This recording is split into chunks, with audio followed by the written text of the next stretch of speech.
बिस्मिल्लाहिर्रहमानिर्रहीम। अस्सलाम वालेकुम स्टूडेंट्स, आज हम क्लास 12 का चैप्टर 21 न्यूक्लियर फिजिक्स और उसके इंपॉर्टेंट टॉपिक को डिस्कस करेंगे और हमारे टॉपिक का नाम है विल्सन क्लाउड चैम्बर।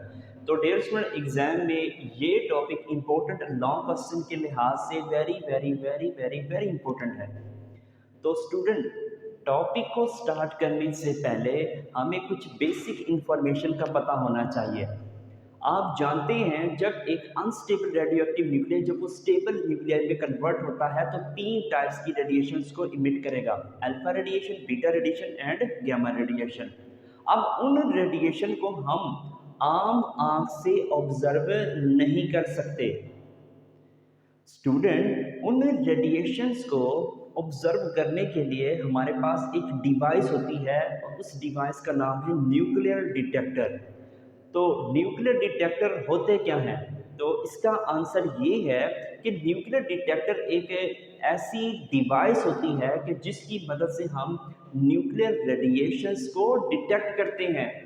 अब आप एग्जाम में ये लिख कर आएंगे कि nuclear detector is the device which is used to detect the nuclear radiations.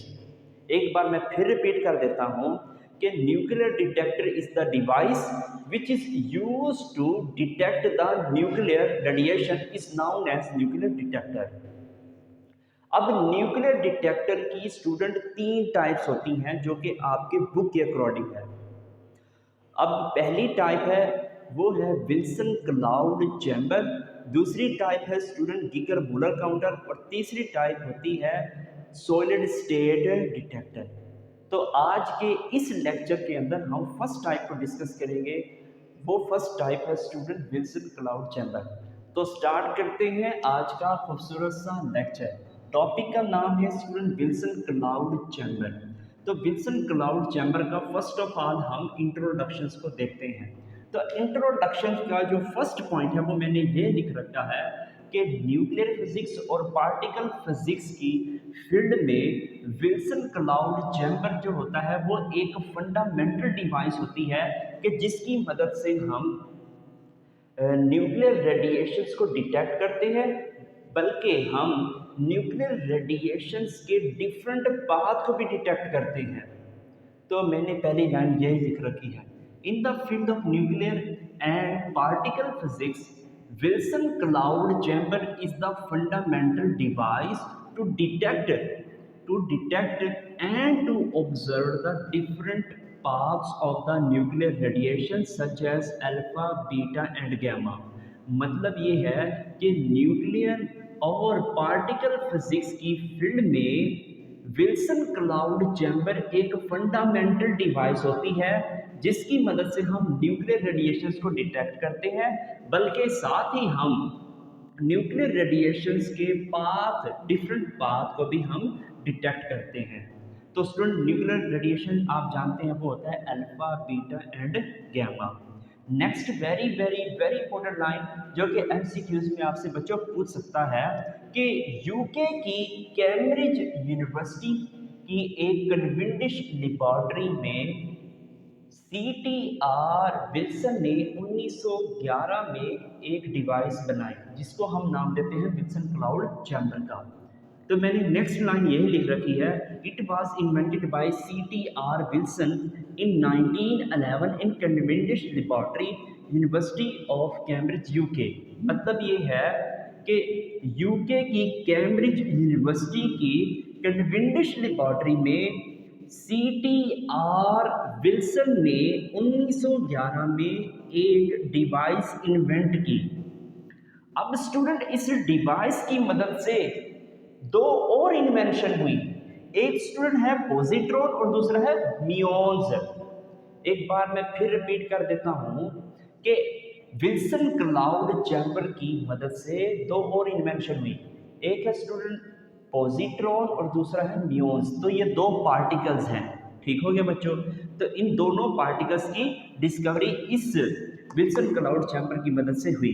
Very very important line कि it help to discover the positron and muons, कि इस डिवाइस की मदद से पॉजिट्रॉन और म्यून्स की डिस्कवरी हुई। नेक्स्ट स्टूडेंट, इसकी डेफिनेशन। तो डेफिनेशन में आप एग्जैक्ट यही लिख के आएंगे कि ये एक ऐसी डिवाइस होती है, या आप कह दें कि ये एक ऐसा न्यूक्लियर डिटेक्टर होता है कि जिसकी मदद से हम न्यूक्लियर रेडिएशंस को डिटेक्ट करते हैं और साथ ही हम उन न्यूक्लियर रेडिएशंस के पाथ को हम विजिबल बनाते हैं।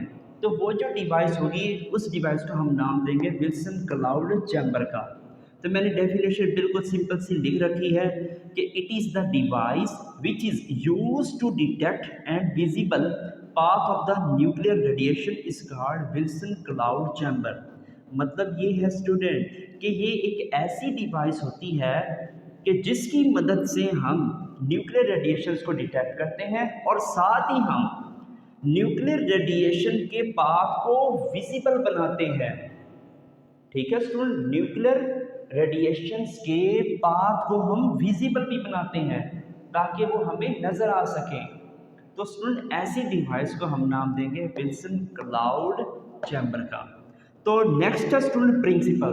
तो स्टूडेंट इसका जो प्रिंसिपल है वो हम लास्ट में डिस्कस करेंगे। अगर मैं आपको अभी समझाऊंगा तो ये आपको समझ नहीं आएगी। नेक्स्ट चलते हैं डियर स्टूडेंट इसकी कंस्ट्रक्शन की तरफ।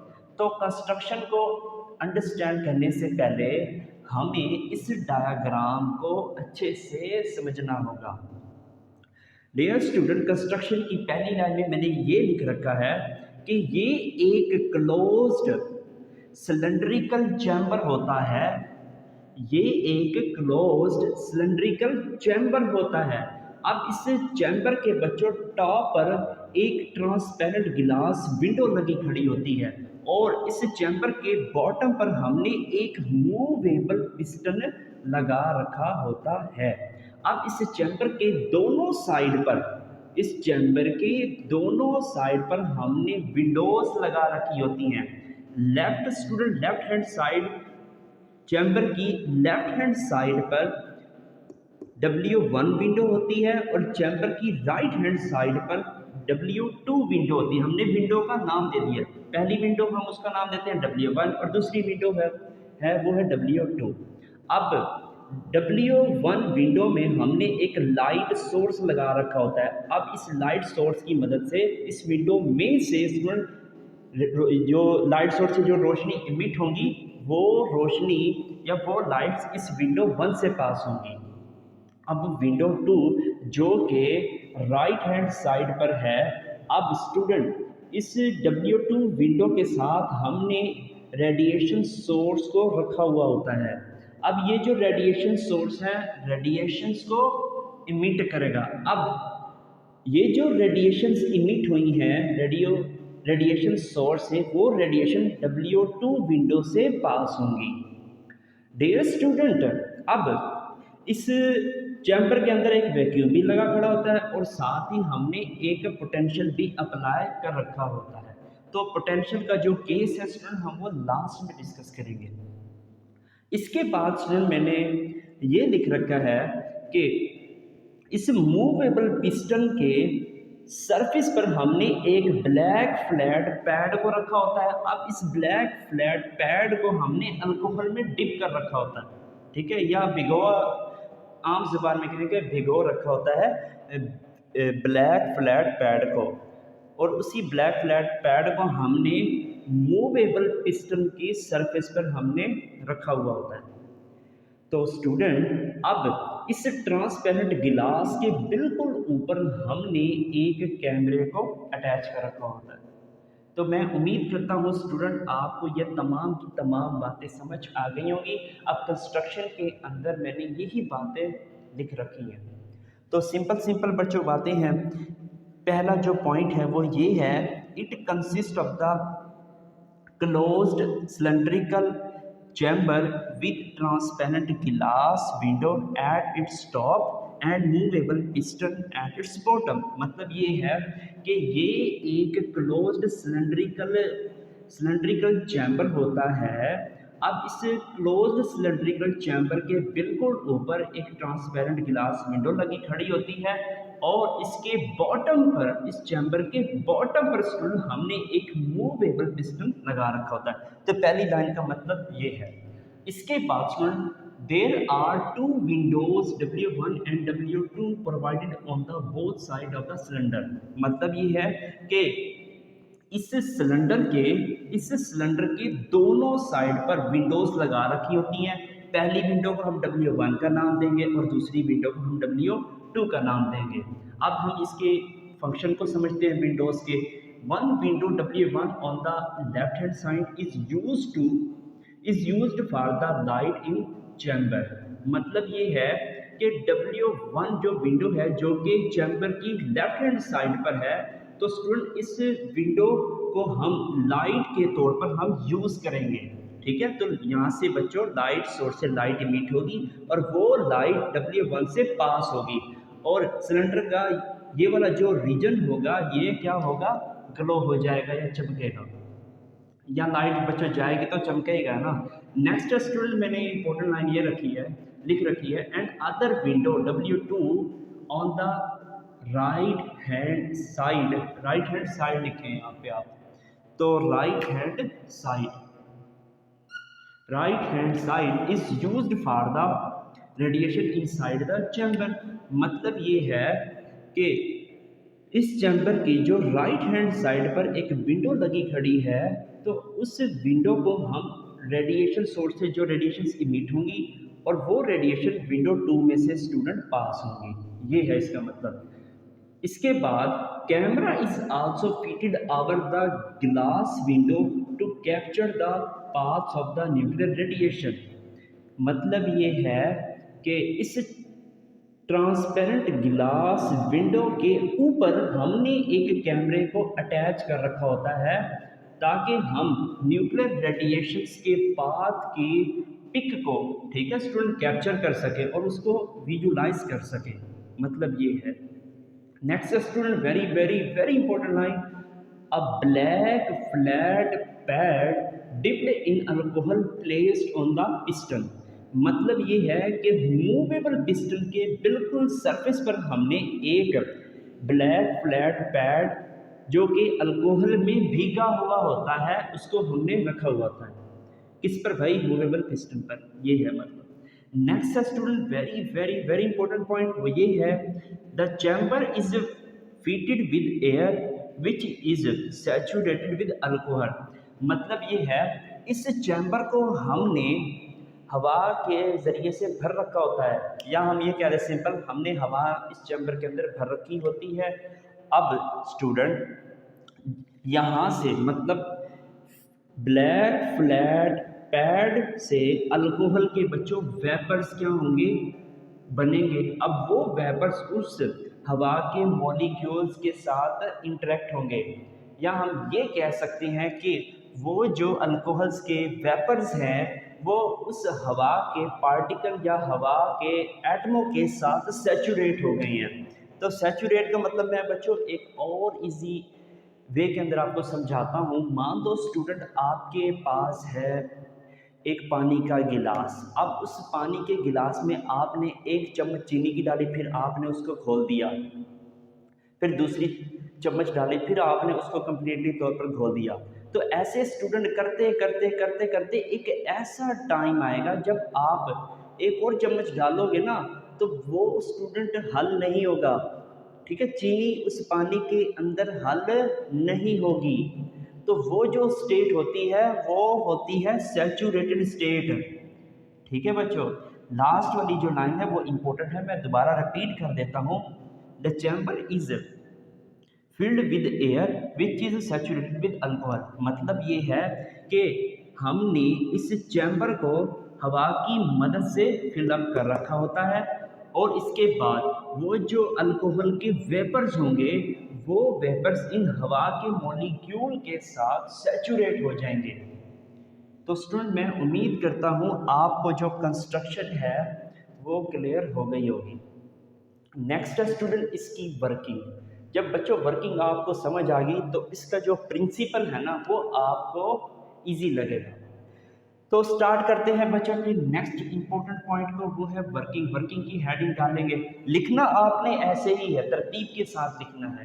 ठीक है बच्चों, प्रिंसिपल मैं इसलिए नहीं पढ़ा रहा कि अब मैं अगर आपको पढ़ाऊँगा ना तो समझ नहीं आएगी। तो वर्किंग के फ़ौरन बाद हम प्रिंसिपल को अंडरस्टैंड करेंगे। तो स्टूडेंट वर्किंग की जो पहली लाइन है वो मैंने ये लिख रखी है, डियर स्टूडेंट अब हम इस पिस्टन को नीचे लेकर आएंगे। तो डियर स्टूडेंट हम क्या करते हैं, इस मूवेबल पिस्टन को हम नीचे लेकर आएंगे। मान लो स्टूडेंट इस पिस्टन की अब ये वाली पोजीशन है, तो इस पिस्टन को मैं नीचे लेकर आऊँगा। इसके बाद स्टूडेंट इस चैम्बर का जो वॉल्यूम होगा, इस चैम्बर का वॉल्यूम वो इंक्रीज हो जाएगा, या हम ये कह सकते हैं कि जो हवा का वॉल्यूम होगा वो इंक्रीज हो जाएगा। तो डियर स्टूडेंट फिर क्या होता है, इसको मैं रेस कर देता हूँ ताकि मैं आपको इजी वे के अंदर खुल के समझा सकूँ। तो स्टूडेंट सबसे पहले मैंने क्या कहा है, इस पिस्टन को हम नीचे लेकर आएंगे, नीचे आ गया। तो दूसरी मैंने बात ये की थी कि हवा का जो वॉल्यूम होगा या इस चैम्बर का जो स्टूडेंट वॉल्यूम होगा वो इंक्रीज हो जाएगा। अब स्टूडेंट इसका मतलब ये है, गौर से देखना, हम मैथमेटिकल थोड़ा सा समझते हैं कि pressure inversely proportional to the volume, एक रिलेशन ये है जो कि आप जानते हैं बॉयज़ लॉ है। अब स्टूडेंट ये भी जानते हैं pressure is directly proportional to the temperature. मतलब ये है जब मैं वॉल्यूम को मैं इंक्रीज़ करता हूँ, इस केस के अंदर आपने देखा कि वॉल्यूम जो है, पिस्टन मैंने नीचे किया, पिस्टन नीचे करने से हवा का जो वॉल्यूम है इंक्रीज हो गया। तो स्टूडेंट हवा का जो प्रेशर होगा ना वो हो जाएगा डिक्रीज।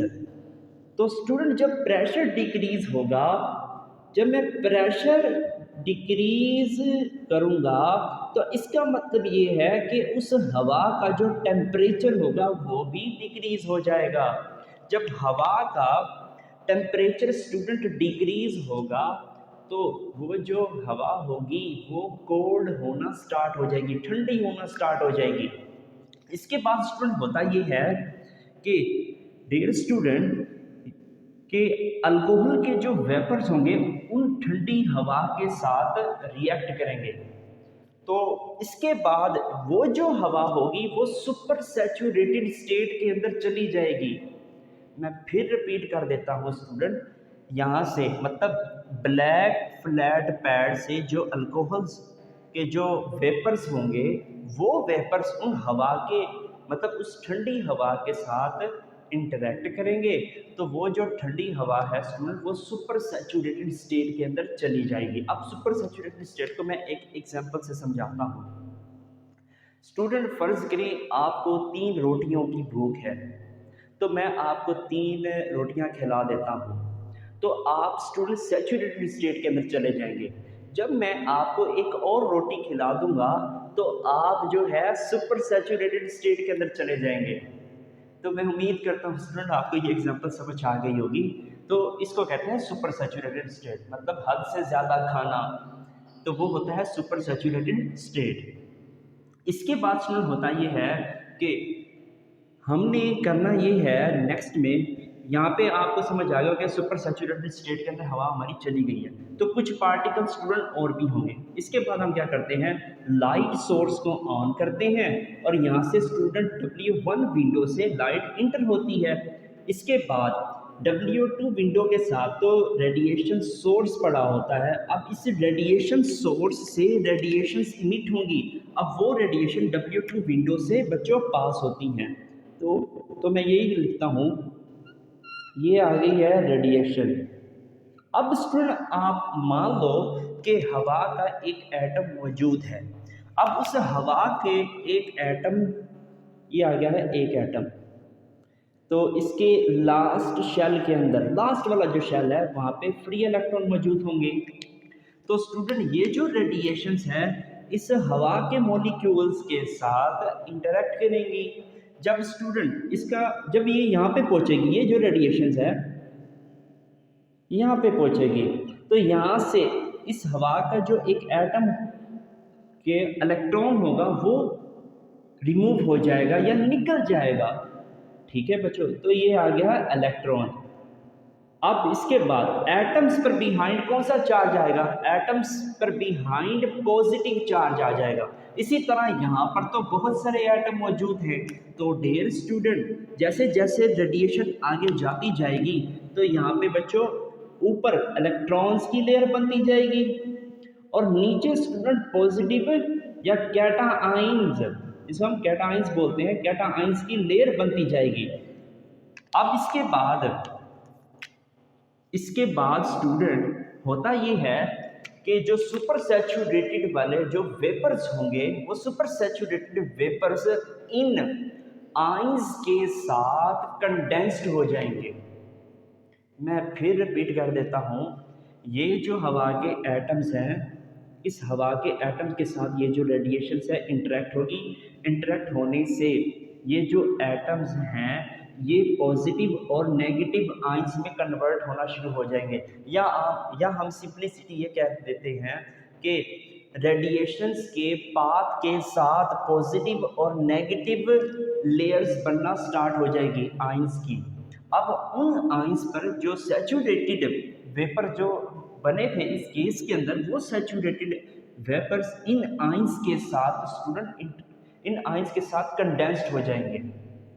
तो फिर इसके बाद यहाँ पे बच्चों एक फोगी ट्रैक बन जाएगा। क्या बनेगा, एक फोगी ट्रैक, मतलब एक फोगी ट्रैक बनेगा। यहाँ पे एक फोगी ट्रैक बनेगा। अब फोगी ट्रैक को मैं आपको एक एग्जांपल की मदद से समझाता हूँ। तो डियर स्टूडेंट, आपने रियल लाइफ के अंदर ऑब्जर्व किया हो, एरोप्लेन जा रहा होता है, पीछे से जो मतलब एक स्ट्रेट लाइन बनती है क्लाउड्स की, तो वो होता है फोगी ट्रैक, उसको बोलते हैं। तो आपने वो याद करना है, मतलब वो कॉन्सेप्ट आपने यहाँ पे याद करना है। तो जैसे जैसे रेडिएशंस मतलब जाएगी तो साथ ही साथ स्टूडेंट फोगी ट्रैक बनता जाएगा। अब ये जो कैमरा है, ये कैमरा इस फोगी ट्रैक की पिक्चर लेगा, ठीक है। तो उस पिक्चर की मदद से स्टूडेंट हम एनालाइज कर सकेंगे कि ये अल्फा पार्टिकल्स का है ये ट्रैक है, ये बीटा पार्टिकल्स का ट्रैक है या गामा पार्टिकल्स का ट्रैक है। तो मैंने तमाम जो बातें स्टूडेंट यहाँ पे बताई हैं, तो मैंने वर्किंग के अंदर बिल्कुल सिंपल करके यही लिख रखा है। तो पहला जो पॉइंट हम इसको डिस्कस करते हैं, the piston is pulled downward, volume of the air would be expand. मतलब ये है स्टूडेंट, जब मैं पिस्टन को नीचे मूव करवाता हूँ तो हवा का जो वॉल्यूम है वो एक्सपैंड कर जाएगा, या हवा का वॉल्यूम जो होगा वो इंक्रीज हो जाएगा। अभी मैंने बताया है जब हवा का वॉल्यूम इंक्रीज होता है तो उस हवा का प्रेशर जो है, इसका मतलब है मैंने डिक्रीज किया है। जब प्रेशर डिक्रीज होगा तो उस हवा का जो टेम्परेचर होगा वो भी डिक्रीज हो जाएगा या गोज डाउन हो जाएगा। तो and the temperature goes down. Next important point वो ये है, the air in the chamber is cold and become super saturated with air. तो मैंने ये कहा है कि जैसे स्टूडेंट टेम्परेचर हवा का डिक्रीज होता है तो इसका मतलब ये है कि जो हवा के जो पार्टिकल्स होंगे या एटम्स होंगे वो ठंडे हो जाएंगे। अब वो जो हवा के जो पार्टिकल्स हैं वो इन अल्कोहल वेपर्स के साथ इंटरेक्ट करेंगे। इंटरेक्ट करने से वो सुपर सैचुरेटेड स्टेट के अंदर चले जाएंगे। तो नेक्स्ट है student, very very important point, now nuclear radiation passes through the chamber then ions are produced along the path. मतलब ये है स्टूडेंट कि जब ये रेडिएशन W2 विंडो से पास होती हैं तो यही रेडिएशन इन हवा के एटमों के साथ इंटरेक्ट करते हैं। इंटरेक्ट करने से पॉजिटिव और नेगेटिव आइंस की लेयर बनती है, और स्टूडेंट ये जो लेयर है वो इस न्यूक्लियर रेडिएशंस के पाथ के अलोंग होता है, ये आपने याद रखना है। तो मैंने ये लिखा, now the nuclear radiation passes through the chamber then ions are produced along the path, जो कि मैंने अभी आपको बताया।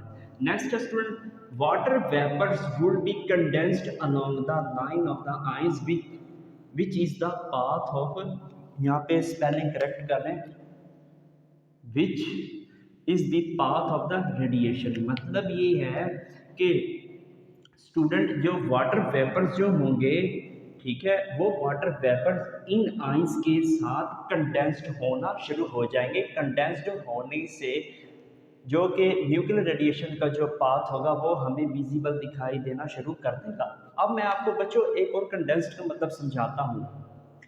तो स्टूडेंट आपने गर्मियों में ऑब्जर्व किया होगा, आपके पास है एक ठंडे पानी का गिलास। जब मैं उस ठंडे पानी के गिलास को बच्चों मैं रखता हूँ थोड़ी देर के लिए, तो हवा के अंदर होती है ह्यूमिडिटी। तो ह्यूमिडिटी की वजह से कुछ देर बाद गिलास की सरफेस पर जो पानी है वो इकट्ठे होना शुरू हो जाते हैं। तो वो स्टेट होती है स्टूडेंट कंडेंस स्टेट। ठीक है बच्चों, तो मैं उम्मीद करता हूँ ये भी आपको एग्जाम्पल समझ आ गई होगी। नेक्स्ट है student, the foggy track are illuminated with light source and the photos are taken on the sensitive camera. मतलब ये है, जब कंडेंस स्टेट के अंदर ये मतलब ये जो आइंस हैं, अब इन आइंस के साथ स्टूडेंट हवा के या कहते हैं कि अल्कोहल के जो वेपर्स होंगे, सुपर सैचुरेटेड होंगे वेपर्स, इनके साथ स्टूडेंट कंडेंस्ड स्टेट में चले जाएंगे और हमें एक फोगी ट्रैक हमें नज़र आएगा। अब वो फोगी ट्रैक स्टूडेंट जब लाइट सोर्स इस फोगी ट्रैक पर मतलब पड़ेगी तो वो जो फोगी ट्रैक है हमें क्लियर दिखाई देगा। इसके बाद हम क्या करते हैं, अब उस फोगी ट्रैक का जो उस फोगी ट्रैक को हम एक कैमरे की मदद से हम उसकी पिक्चर लेंगे। तो लास्ट वाली लाइन का मतलब स्टूडेंट ये है। अब हम स्टूडेंट चलते हैं इसके प्रिंसिपल की तरफ। अब आपको इसका जो प्रिंसिपल है वो आपको बिल्कुल इजी लगेगा। तो प्रिंसिपल हेडिंग डालेंगे कि nuclear radiations produce the number of the ions. मतलब ये है कि ये जो न्यूक्लियर रेडिएशन है, जब ये न्यूक्लियर रेडिएशन इन एटमों के साथ इंटरेक्ट करेगी तो नंबर्स ऑफ आइंस प्रोड्यूस होंगे, और वो जो नंबर्स ऑफ आइंस होंगे इस रेडिएशंस के पाथ के अलोंग होंगे। अब when they are passes through the air, मतलब ये है जब ये हवा में पास कर रहे होंगे, द सुपर सैचुरेटेड वेपर्स, यहाँ पे आपने एक वर्ड लिखना, the super saturated vapours condensed on the ions. बेटा मैं फिर रिपीट कर देता हूँ, मैं यहाँ पे भूल गया। The super saturated vapours condensed on ions and form a cloud which is visible. मतलब ये है जो सुपर सैचुरेटेड वेपर्स होंगे वो सुपर सैचुरेटेड वेपर्स इन आइंस के साथ कंडेंस्ड हो जाएंगे। कंडेंस्ड होने से एक फोगी ट्रैक हमें बच्चों नज़र आएगा, और उस फोगी ट्रैक को हम किसकी मदद से देखेंगे, कैमरे की मदद से देखेंगे। तो ये है स्टूडेंट इसका प्रिंसिपल। नेक्स्ट है स्टूडेंट डायग्राम। जब स्टूडेंट हम सेंसिटिव कैमरे से पिक लेते हैं तो तीन टाइप्स के ट्रैक्स हमें मिलते हैं। पहला ट्रैक है स्टूडेंट अल्फा पार्टिकल्स का। तो अल्फा पार्टिकल का जो पिक्चर है वो कुछ इस तरह से हमें नज़र आएगी। अब स्टूडेंट हम इसका इम्पोर्टेंट नोट को डिस्कस करते हैं जो कि एमसीक्यूज के तौर पे वेरी वेरी वेरी इंपॉर्टेंट है। तो स्टूडेंट इस डायग्राम फर्स्ट डायग्राम में मतलब अल्फा पार्टिकल्स के ट्रैक में आप क्लियरली देख सकते हैं कि ये एक तो थिक है कि अल्फा पार्टिकल का जो ट्रैक होता है वो होता है थिकर, और दूसरे नंबर पे स्टूडेंट बताइए स्ट्रेट होते हैं ये ट्रैक। तीसरे नंबर पे ये कॉन्टिन्यूस होते हैं, कॉन्टिन्यूस होते हैं। अब आपसे ये पूछ सकते हैं ये किसकी वजह से होते हैं, तो आपने याद रखना due to the high ionisation, due to high ionisation of the particle.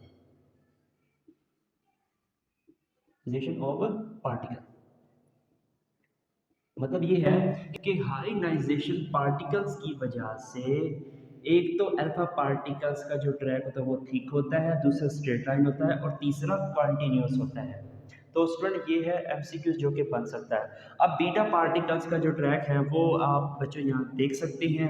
एक तो स्टूडेंट ये है थिन, मतलब ये अल्फा पार्टिकल से है थोड़े से कमजोर से या थिन होते हैं या पतले होते हैं, ठीक। इसके बाद है स्टूडेंट डिसकंटिन्यूअस, तो आप यहाँ देख सकते हैं ये है डिसकंटिन्यूअस, तो ये आप लिखेंगे डिसकंटिन्यूअस। और तीसरे नंबर पे स्टूडेंट ये होते हैं क्रूक्ड, तो क्रूक्ड लिखेंगे आप, स्ट्रेट नहीं होते बल्कि क्रूक्ड होते हैं, प्रूव्ड। अब ड्यू टू किसकी वजह से होते हैं? Due to less ionization of the particle, due to less ionization of the particle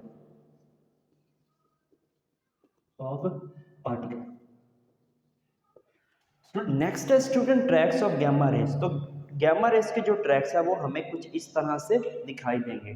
अब आपने नोट में ये लिखना है कि इनके जो ट्रैक्स हैं वो डेफिनेट नहीं है, तो यही लिखते हैं फिर हम, no definite track, no definite track, no definite track along the path, along the gamma path कहते हैं या अलोंग द पाथ। ठीक है बच्चों, तो ये है इम्पोर्टेंट एमसीक्यूज जो कि पेपर में बन सकते हैं। लास्ट में स्टूडेंट कुछ और इम्पोर्टेंट लाइन को डिस्कस करते हैं। अब आप इसका स्क्रीनशॉट ले लें।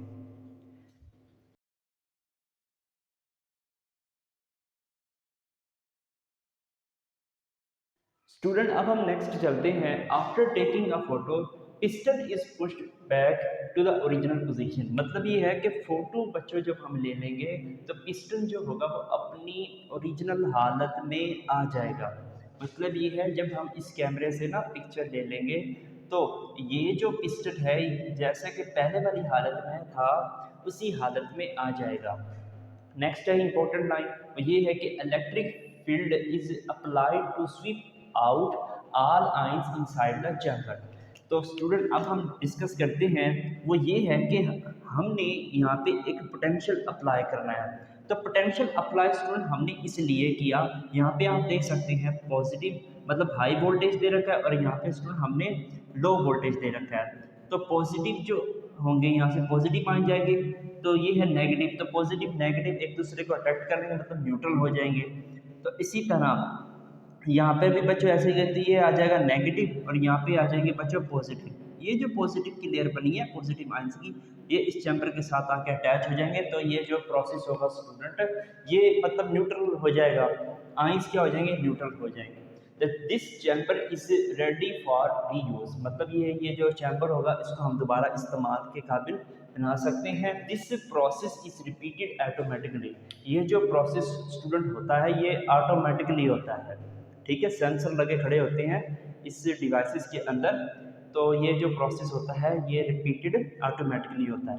अब है स्टूडेंट एनएमडी कैट से थोड़ा सा हम थोड़ा सा टच करते हैं। अब स्टूडेंट इस डिवाइस को जब मैं मैग्नेटिक फील्ड के अंदर प्लेस करूंगा तो स्टूडेंट फिर क्या होता है?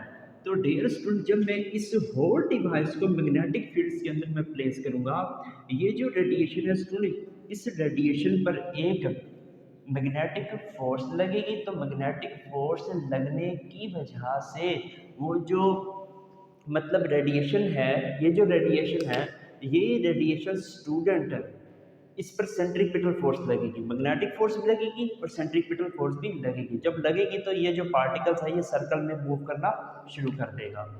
ठीक है स्टूडेंट, ये थी थोड़ी सी एक्स्ट्रा इन्फॉर्मेशन।